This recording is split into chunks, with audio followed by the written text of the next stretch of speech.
Jika dibandingkan dengan alam semesta, memang manusia sangatlah kecil. Namun kita tidak boleh meremehkan kemampuan diri sendiri dan harus meyakini bahwa niat baik yang kita miliki dapat mempengaruhi banyak orang.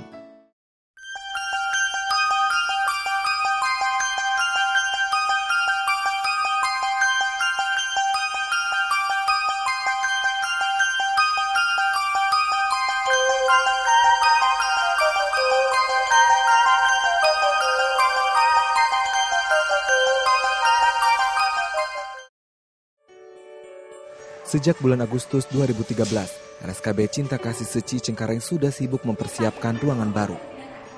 Kunjungan pasien ke RSKB Cinta Kasih Seci kian hari kian meningkat. Ini membuktikan bertambahnya tingkat harapan dan kepercayaan masyarakat pada pelayanan medis RSKB Cinta Kasih. Untuk itu, para relawan dan pemimpin RSKB Cinta Kasih merasa perlu adanya penambahan fasilitas. 10 Januari 2014, bertepatan dengan perayaan hari ulang tahun RSKB Cinta Kasih yang ke-6, para relawan Seci, dokter, dan staf rumah sakit, serta tamu rekanan RSKB Cinta Kasih menghadiri prosesi peresmian penambahan ruangan dan fasilitas rumah sakit.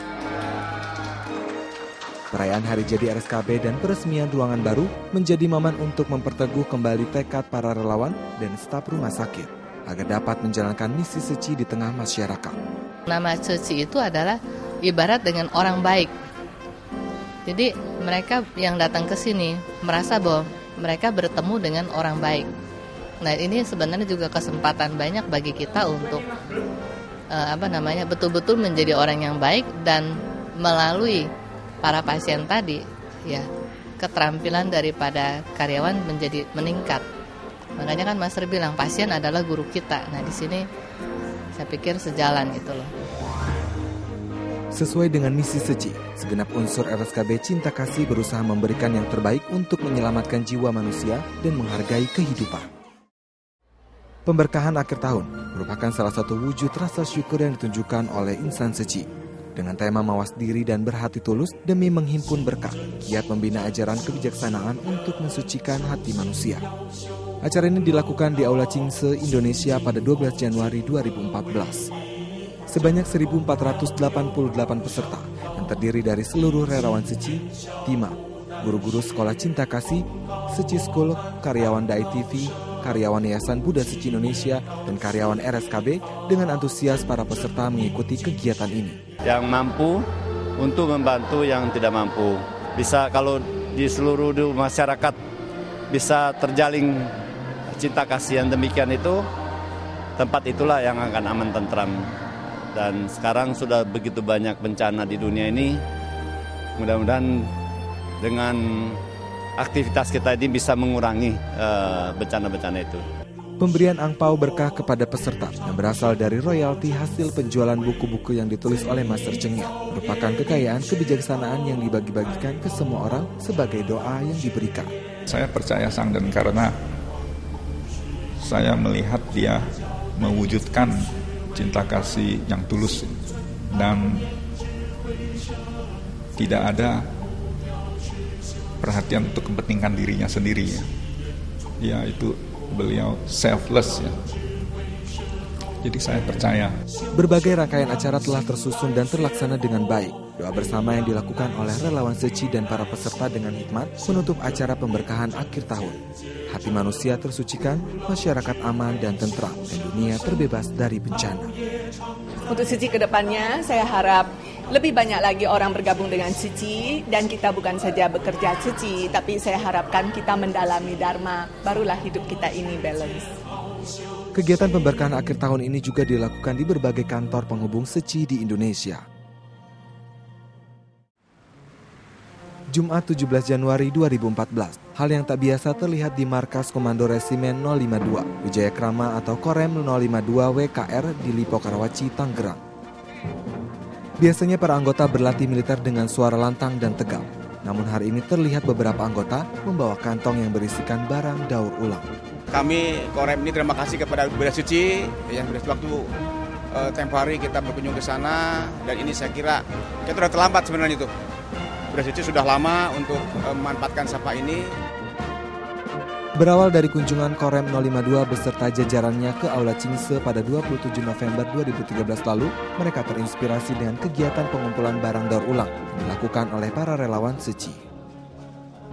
Untuk kedua kalinya, mereka mengumpulkan kardus, koran, botol air mineral, dan kaleng. Hingga saat ini sudah 326 kg barang daur ulang yang mereka kumpulkan. Jadi ini kan salah satu cara bagaimana kegiatan sosial kita berjalan dengan memanfaatkan limbah yang ada. Limbah tersebut kan akan berdampak kepada lingkungan. Rencananya uang dari hasil pengumpulan barang daur ulang tersebut akan digunakan kembali untuk kegiatan sosial di masyarakat.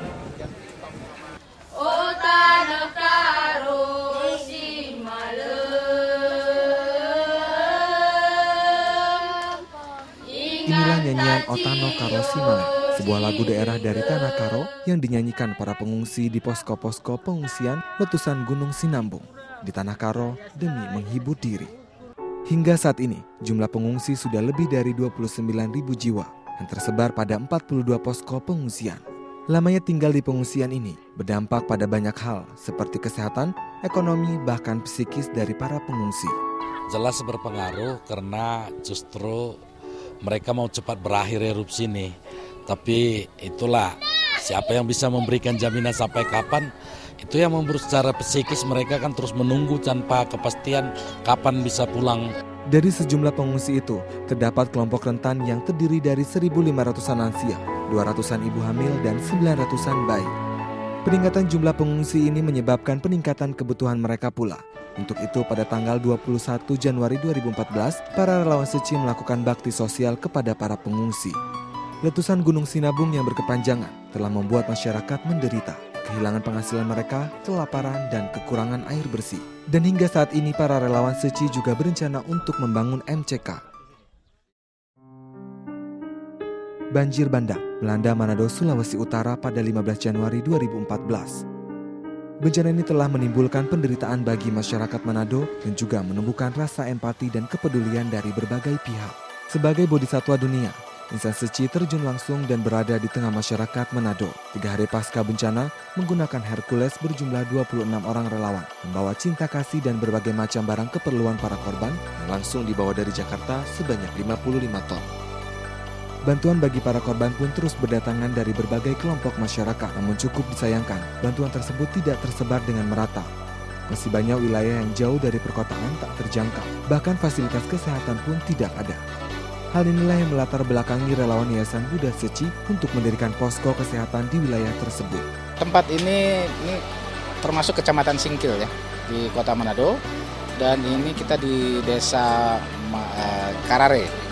Sebelahnya Desa Mamonasa, itu merupakan salah satu bagian yang terparah, atau masih banyak sekali masyarakat belum terjangkau oleh fasilitas kesehatan. Dengan penuh kehangatan, tim Tima mengobati pasien dengan berbagai macam penyakit. Gatal-gatal, nyeri, hingga luka yang perlu penanganan khusus ditangani oleh tim medis yang berjumlah 6 orang. Setiap terjadi bencana, berdampak terhadap lingkungan yang kurang sehat. Meski air sudah tidak ada, namun genangan lumpur masih berada di sekeliling mereka. Melihat kondisi ini, para relawan berpikir untuk mengadakan pembersihan dari lumpur dan barang-barang yang masih menumpuk karena hanyut terbawa banjir. Untuk efisiensi waktu, tim yang terdiri dari 26 orang ini dibagi menjadi 2 tim. Kedua tim mengunjungi tempat yang terkena dampak parah akibat banjir bandang. Tak hanya itu, dalam aksi pembersihan ini, relawan juga mengajak 1.400 orang masyarakat setempat dengan mengadakan aksi solidaritas dan kerja bakti. Hal ini juga bertujuan untuk membangkitkan kepedulian warga setempat akan lingkungannya. Seakan tak ada hentinya bencana yang terjadi di bumi pertiwi ini. Setelah letusan Gunung Sinabung, banjir bandang yang menerjang Manado, kini giliran Jakarta yang diterjang banjir. Mengawali awal tahun 2014, banjir seakan menjadi momok yang biasa bagi masyarakat Jakarta. Hujan dengan intensitas tinggi ditambah padatnya penduduk Jakarta menciptakan banjir. Meski sudah menjadi sebuah tradisi awal tahun, namun tetap saja menimbulkan sebuah penderitaan bagi warga yang rumahnya terendam air. Hal serupa pun dilakukan oleh para relawan Seci. Makanan hangat siap saji, barang kebutuhan sehari-hari, sampai baksos pengobatan kesehatan dilakukan oleh para relawan untuk para korban banjir. Mulai dari tanggal 18 hingga 24 Januari, tiada hentinya para relawan memberikan sembako kepada para korban, seperti makanan hangat, mie instan, air bersih, biskuit, hingga barang kebutuhan sehari-hari. Giat menanam kebajikan akan menghapus malapetaka. Menyucikan hati sendiri akan mendatangkan keselamatan dan kesejahteraan.